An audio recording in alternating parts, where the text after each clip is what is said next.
Hello friends, welcome back to trading DNA India. Learning series का एक और video चलिए स्टार्ट करते हैं। आज हम बात करेंगे कंसोलिडेशन को कैसे ट्रेड करना है, और ये हम करेंगे रिलायंस इंडस्ट्रीज़ के चार्ट के ऊपर। तो चलिए हमेशा की तरह शुरू करते हैं अपना analysis from monthly time frame. अब आपको क्लियरली दिखाई दे रहा होगा कि रिलायंस में मंथली टाइम फ्रेम के ऊपर एक बहुत ही टाइट कंसोलिडेशन चल रहा है, राइट। जो कि आप देखेंगे जो एक्सट्रीम रेंज है इस कंसोलिडेशन का वो यहाँ है, और जो लोएस्ट रेंज है इस कंसोलिडेशन का वो यहाँ है। तो बिटवीन 2629 टू 1976 हमें क्लियरली एक रेंज बाउंड मूवमेंट देखने मिल रहा है रिलायंस के चार्ट के ऊपर। अब मंथली चार्ट के ऊपर आपको ये कंसोलिडेशन दिखाई दे रहा है। डेफिनेटली लोअर टाइम फ्रेम्स में ये कंसोलिडेशन इतना टाइट नहीं होगा। लोअर टाइम फ्रेम्स में आपको क्लियरली एक अच्छा डाउनसाइड स्विंग भी देखने मिल रहा होगा और अपसाइड स्विंग भी देखने मिलेगा। एक चीज़ तो ये हो जाती है कि हमें कंसोलिडेशन को समझना कैसे है, पॉइंट नंबर 1। पॉइंट नंबर 2, जब भी हमें कंसोलिडेशन किसी टाइम फ्रेम के ऊपर दिखाई देता है तो उस कंसोलिडेशन को ट्रेड करने के लिए हमें हमेशा उस टाइम फ्रेम से लोअर टाइम फ्रेम पर जाकर ही ट्रेड्स प्लान करने हैं। सेम टाइम फ्रेम के ऊपर हम ट्रेड्स प्लान नहीं कर सकते। Point is simple, because same time frame के ऊपर अगर हम ट्रेड्स प्लान करने जाएंगे तो because it is a tight consolidation आपको ये क्लियर नहीं होगा कि आपकी एंट्रीज कहाँ रहेंगे या आपके एग्जिट्स कहाँ रहेंगे, आपके डिस्काउंट जोन्स कहाँ पर रहेंगे और आपके प्रीमियम जोन्स कहाँ पर रहेंगे। तो चलिए समझने की कोशिश करते हैं कि रिलायंस इंडस्ट्रीज़ के ऊपर हम कंसोलिडेशन को, जो मंथली चार्ट पे हमको कंसोलिडेशन दिखाई दे रहा है, उसको हम कैसे ट्रेड करेंगे। देखिए, सबसे पहली स्टेप तो यही है कि हमें मार्केट स्ट्रक्चर को ही प्लॉट करना है। तो अब यहाँ पर क्लियरली अगर हम मार्केट स्ट्रक्चर को प्लॉट करने का कोशिश करेंगे तो आपको समझ में आएगा कि एक हाई हमें जो दिखाई दे रहा है मार्केट के अंदर वो यहाँ पर है, which was formed in the month of September of 2020। उसके बाद हमें पुल बैक देखने मिला। पुल बैक का कंडीशन आपको पता है कि वो कैंडल जिसने मार्केट में हाई लगाया था, जब हमें उस कैंडल के नीचे क्लोजिंग देखने मिलता है तो हम उसको as a pull back consider करते हैं। वो पुल बैक हमारा कंप्लीट हुआ in the month of November 2020, जहाँ पर कि हमने लो लगाया ऑफ 1666। उसके बाद हमने मार्केट में एक हाई लगाया, right. That high was formed on October of 2021। वहाँ से हमने वापस एक पुल बैक लिया अगेन। हमारी जो पुल बैक की कंडीशन थी वो ट्रू हुई और हमने एक लो लगाया 1979 का। फिर हमने उस हाई को ब्रेक किया टू द अपसाइड 2593। वहाँ से फिर एक पुल बैक लिया। वो पुल बैक हमारा 1979 पे वापस आया and then we again try to break above at 2630। तो ये हमारा मार्केट स्ट्रक्चर हमने प्लॉट कर लिया। अब इस अंडरस्टैंडिंग के साथ ऑब्वियसली हमको लोअर टाइम फ्रेम पे जाना पड़ेगा, क्योंकि ये मार्केट स्ट्रक्चर जो है यहाँ पर तो बहुत ज़्यादा टाइट कंसोलिडेशन दिखा रहा है। इनफैक्ट आप क्लियरली देख सकते हैं कि यहाँ पर इक्वल लोज भी दिखाई दे रहे हैं 1979 के ऊपर। ये इक्वल लोज कैसे ट्रेड करेंगे ये भी हम समझने की कोशिश करेंगे, ठीक है। चलिए वीकली चार्ट पर चलते हैं। अब वीकली चार्ट पर जब हम आ गए हैं तो हमें क्लियरली दिखाई दे रहा है कि मार्केट थोड़ा सा यहाँ पर जो tight consolidation monthly time frame पे दिख रहा था वो थोड़ा ईज ऑफ होता हुआ दिख रहा है। क्लियरली हमें मूवमेंट्स दिखाई दे रहे हैं अपसाइड या डाउन साइड के अंदर। तो इसको मैं कैसे ट्रेड करता हूँ, बहुत सिंपली फिब रिट्रेसमेंट टूल लेता हूँ मैं, और जो लोएस्ट लेवल है और जो मेरा हाईएस्ट लेवल है वहाँ तक मैं रिट्रेसमेंट को प्लॉट कर देता हूँ। और उस रिट्रेसमेंट को प्लॉट करके अब मेरी फिब की जो सेटिंग्स है, स्पेशली कंसोलिडेशन के केस में, आप क्लियरली देखेंगे कि ये 4 पार्ट्स में डिवाइड हो जाता है। फिब यहाँ पर 50% का एक लेवल होता है, 25% का एक लेवल होता है, 75% का एक लेवल होता है। तो मेरे रिट्रेसमेंट का जो फर्स्ट 25% का जो लेवल होता है, जो यहाँ से मैं प्लॉट करता हूँ यहाँ तक, वो मेरा प्रीमियम लेवल होता है। ये हमेशा एक प्रीमियम कंसिडर होता है, हम इसको प्रीमियम रेंज बोलते हैं। दूसरा जो लेवल होता है वो लास्ट 75% होता है, जो कि लोएस्ट पॉइंट से लास्ट 25% का जो एरिया है, अगर मैं उसको कवर करूं तो वो ये होता है और इसको हम बोलते हैं डिस्काउंट रेंज, राइट। इतना क्लियर है अभी तक। उसके बाद हमें क्लियरली पता है कि मार्केट अब इन दो प्रीमियम और डिस्काउंट रेंजेस के बीच में मूव कर रहा है।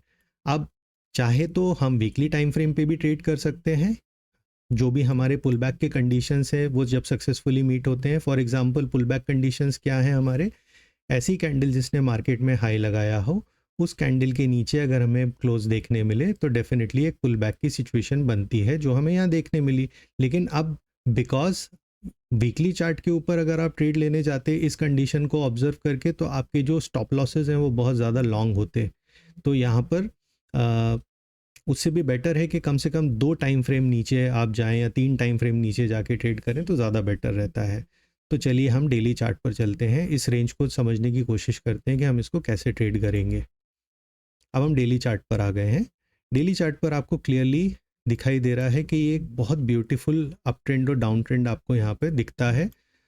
भले period of consolidation higher chart पे बहुत ज़्यादा टाइट है, लेकिन डेली चार्ट के ऊपर इतना टाइट नहीं है और हम इसको ट्रेड कर सकते हैं, ट्रेडेबल है ये। चलिए अब लास्ट का जो हमारा रैली था उसको देखते हैं।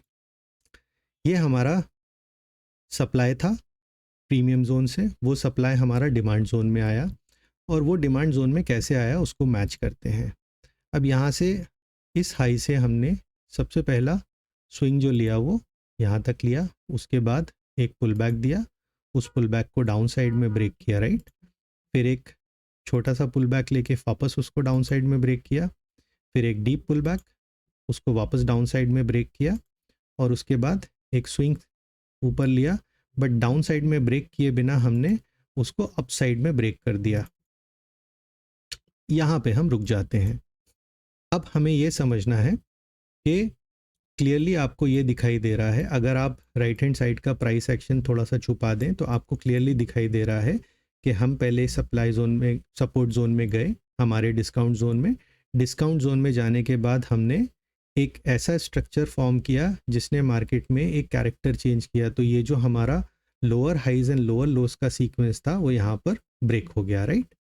जब हमारा लोअर हाइज और लोअर लोस का सीक्वेंस ब्रेक हुआ और हम बिकॉज यहाँ पर एक डिमांड जोन में थे, हमारा डिस्काउंट जोन था, हमने क्लियरली क्या देखा, उसके बाद हमें देखने मिल रहा है कि यहाँ पर एक कंसोलिडेशन हो रहा है, राइट। अब इसको थोड़ा सा ऑब्जर्व करते हैं। ये जो कंसोलिडेशन हमें यहाँ पे देखने मिला टाइट, इसको मैं हाईलाइट कर देता हूँ। ये हमें हाईलाइटेड रेंज जो आपको दिख रही है यहाँ पे, ये एक कंसोलिडेशन की रेंज थी, राइट। अब ये कंसोलिडेशन आपने देखा कि हमें 17 अप्रैल को जो ओपनिंग मिली वो एक गैप अप ओपनिंग मिली। हमने ओपन किया 2201 पे, वहाँ से हमें 2 दिन तक लगातार फॉल देखने मिला और वो fall as a pull back consider होगा। क्यों? क्योंकि हम वापस अपने कंसोलिडेशन जोन में आ रहे थे। हमने कंसोलिडेशन जोन को डाउन साइड में ब्रेक किए बिना जो 24 अप्रैल का हमारा प्राइस एक्शन हुआ उसमें हमारी ओपनिंग उस जोन के बाहर हुई क्लियरली। तो यहाँ पर एक इंडिकेशन क्लियर था कि ये कंसोलिडेशन जोन के ऊपर ओपनिंग हुई है, तो definitely market intends to go higher. Market का मूवमेंट ऊपर गया। अब यहाँ से हम क्लियरली वापस से स्ट्रक्चर्स को मैप करना शुरू करते हैं। ये हमारा स्ट्रक्चर है जो हमने लास्ट प्लॉट किया था। भले ये कंसोलिडेशन है लेकिन इसको पुल बैक क्यों कंसिडर नहीं करेंगे, क्योंकि मार्केट में जिस कैंडल ने लास्ट हाई लगाया था वो ये कैंडल थी। इस कैंडल का लो हमें ब्रेक होता हुआ नहीं दिखा, तो ये कंटिन्यूएशन में प्राइस एक्शन हुआ जिसका हाई यहाँ पे लगा और उसके बाद हमें पुल बैक की कंडीशन सेटिस्फाई हुई इमीडिएटली नेक्स्ट कैंडल के ऊपर। तो उस कैंडल का low as a pull back consider हुआ और फिर मार्केट में नया हाई कहाँ लगा, यहाँ पर। अब देखिए क्लियरली आपको higher highs and higher lows का सीक्वेंस देखने मिल रहा है। ये हमारे हायर लोज हैं, ये हमारे हायर हाइज हैं जो ब्रेक हो रहे हैं टू दी अपसाइड। अब यहाँ से वापस से जब रिट्रेसमेंट हुआ, ये कैंडल थी जिसने मार्केट में हाई लगाया और उस कैंडल का लो कहाँ ब्रेक हुआ, इस कैंडल पे ब्रेक हुआ, राइट। बिकॉज इस कैंडल के लो को ब्रेक करने में सेकंड कैंडल ने सक्सेस नहीं लिया, उसके बाद वाली कैंडल भी ब्रेक नहीं कर पाई। जो 16 मई को प्राइस एक्शन हुआ वहाँ पर हमें जो 11 मई की कैंडल का लो था वो ब्रेक होता हुआ दिखाई दिया। जब वो ब्रेक हुआ तो हमें क्लियरली समझ में आ गया कि ये पुल बैक है, राइट।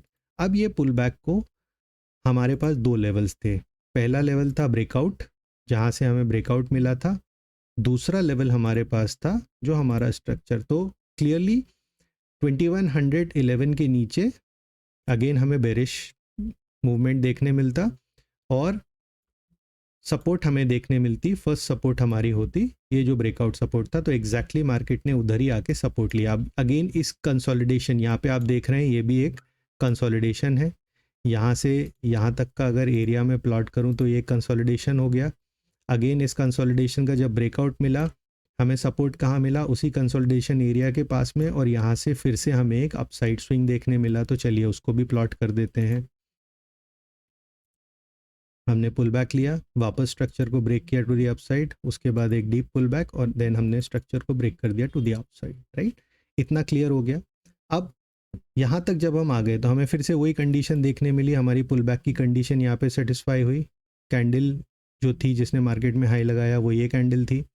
इस कैंडल का लो ब्रेक हुआ यहाँ पर, राइट। तो उसके बाद हमें पुल बैक क्लियरली समझ में आ गया कि पुल बैक होने वाला है। वो पुल बैक कहाँ तक होने वाला था, because supply and demand based market structure चला गया तो 50% के नीचे। अब यहाँ से हम वापस से एक फिब रिट्रेसमेंट लगाते हैं। आपको क्लियरली दिखाई दे रहा है 50% के नीचे आया मार्केट, और वहाँ से हमको वापस एक पुल बैक की सिचुएशन दिखाई दी कि ये पुल बैक कंप्लीट हो गया, अब वापस हम बुलिश हो गए। तो 50% के नीचे हमें यहाँ पे सपोर्ट मिला। तो अगेन हम फिर से प्लॉट कर देते हैं। ये हमने रिट्रेसमेंट लिया, अब हम वापस ये हाई लगाया। अब जब ये हाई हमने लगाया तो आप ये जो 3 कैंडल का मूवमेंट है, आप क्लियरली देखेंगे कि यहाँ पर मेरा पुल बैक का कंडीशन सेटिस्फाई नहीं हुआ। क्यों नहीं हुआ? क्योंकि जो जुलाई का 4 जुलाई का मेरा जो प्राइस एक्शन था उसका जो लो बना था 2336 का, वो लो अगले 2 दिन ब्रेक नहीं हुआ। तो ये एक्चुअली एक पुल बैक नहीं था, ये एक कंटिन्यूएशन ही था। और जैसे ही इवन इफ थोड़ा लोग कॉशियस होके एग्जिट कर भी जाते हैं पोजीशंस को, तो यहाँ पर एक कंडीशन क्लियरली सेटिस्फाई होती है कि बिना पुल बैक के जैसे ही मेरा हाई ब्रेक होता है तो एग्रेसिव मूवमेंट देखने मिलता है। तो वो ऑलरेडी हमको एग्रेसिव मूवमेंट देखने मिला यहाँ तक। अब हम अपने प्रीमियम जोन में आ गए ट्रेड करते हुए। जब हम अपने प्रीमियम जोन में आ गए ट्रेड करते हुए तो यहाँ पर हमें एक पुल बैक देखने मिला, राइट। ये कैंडल थी जिसने मार्केट में हाई लगाया, उसकी अगली कैंडल ने उसके लो को ब्रेक कर दिया, तो ये पुल बैक की कंडीशन बन गई। और उस पुल बैक को फिनिश होने के बाद अब बिकॉज हम अपनी प्रीमियम जोन में आ गए तो we are no longer buyer, हम बाय नहीं करेंगे। तो definitely even if this breakout happened, हम बाय नहीं करने वाले थे, हम वेट करने वाले थे कि ये जो ब्रॉड रेंज है इसका ब्रेकआउट हमें मिलता है क्या टू दी अपसाइड। तो हमें वो ब्रेकआउट नहीं मिला, हमने इनफैक्ट उस कैंडल के लो को ब्रेक करके क्लोजिंग दिया।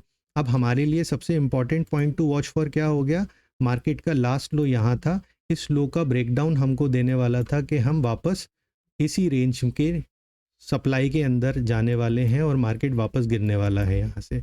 तो अब देखते हैं यहाँ पे बहुत क्लियरली ये एक पीरियड ऑफ कंसोलिडेशन हमको दिखाई दिया यहाँ वापस, जहाँ पर कि हमने इस कैंडल के इस लो को ब्रेक करने की 2474 को ब्रेक करने की यहाँ पर कोशिश की ऑन 24 ऑफ जुलाई। फेलियर था, नहीं क्लोज कर पाए। 2 अगस्त फेल था, नहीं क्लोज कर पाए। 3 अगस्त भी फेलियर था, नहीं क्लोज कर पाए।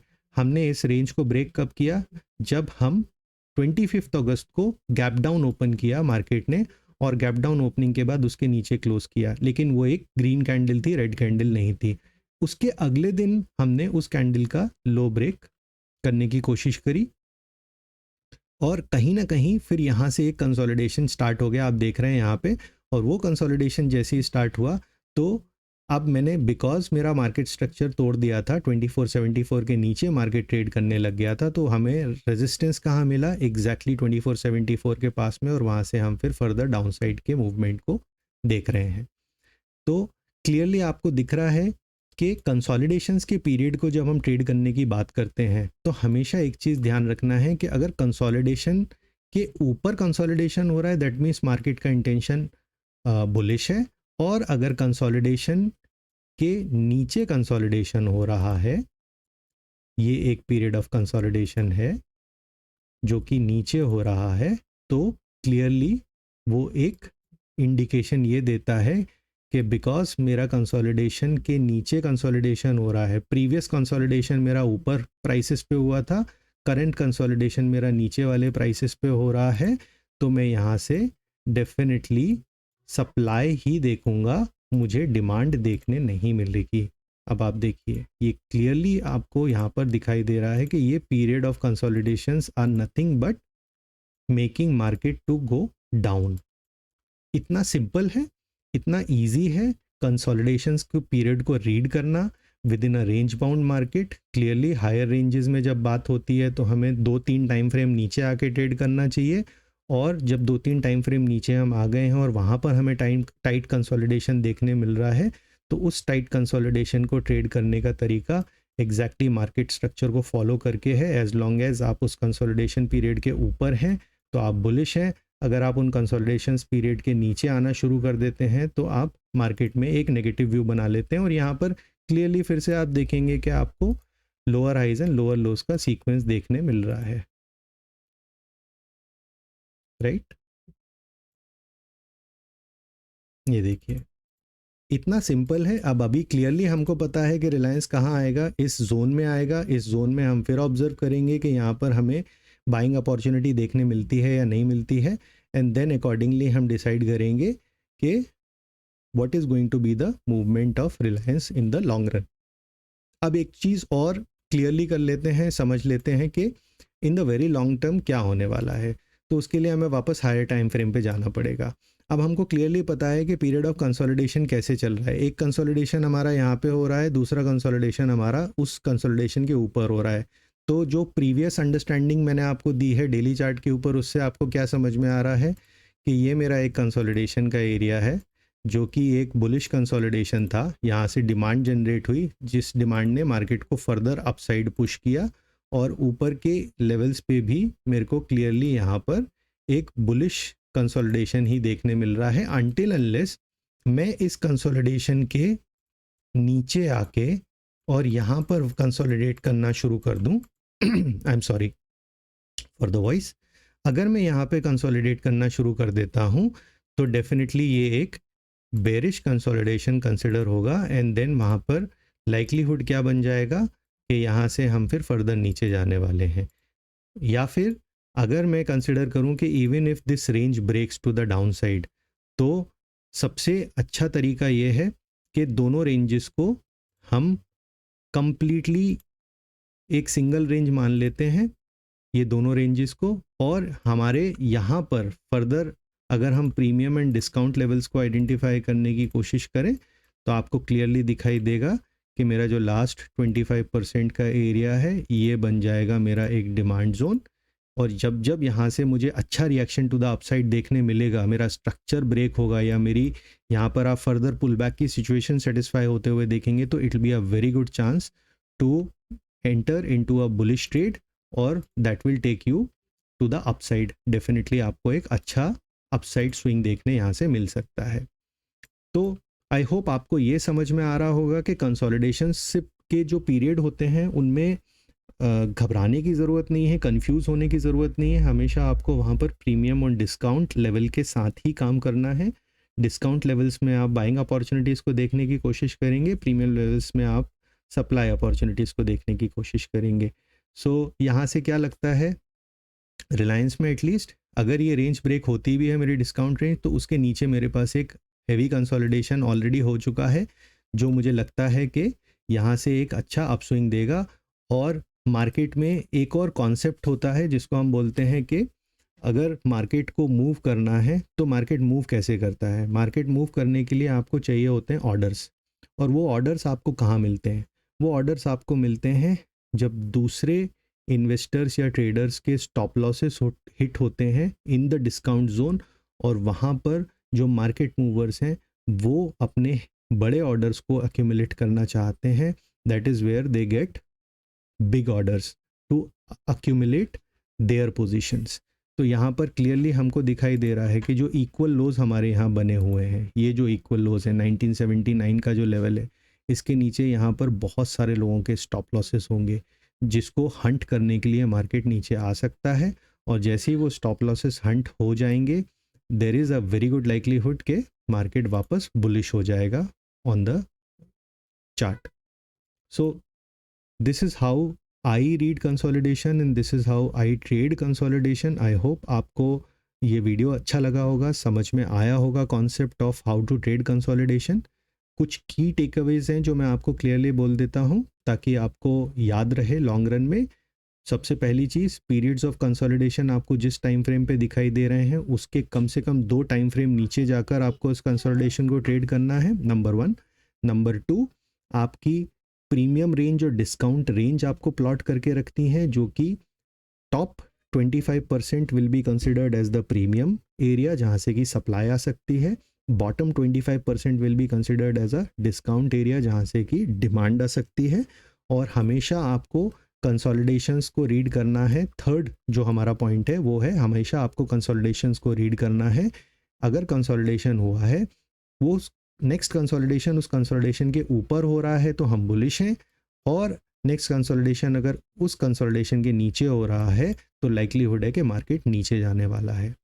इतना सिंपल है कंसोलिडेशंस को समझना. आई होप आपको ये वीडियो अच्छा लगा होगा. अगर समझ में आया है और आप पसंद कर रहे हैं मेरे कंटेंट को तो प्लीज़ वीडियो को लाइक, शेयर और सब्सक्राइब करना मत भूलिए, और बने रहिए हमारे साथ.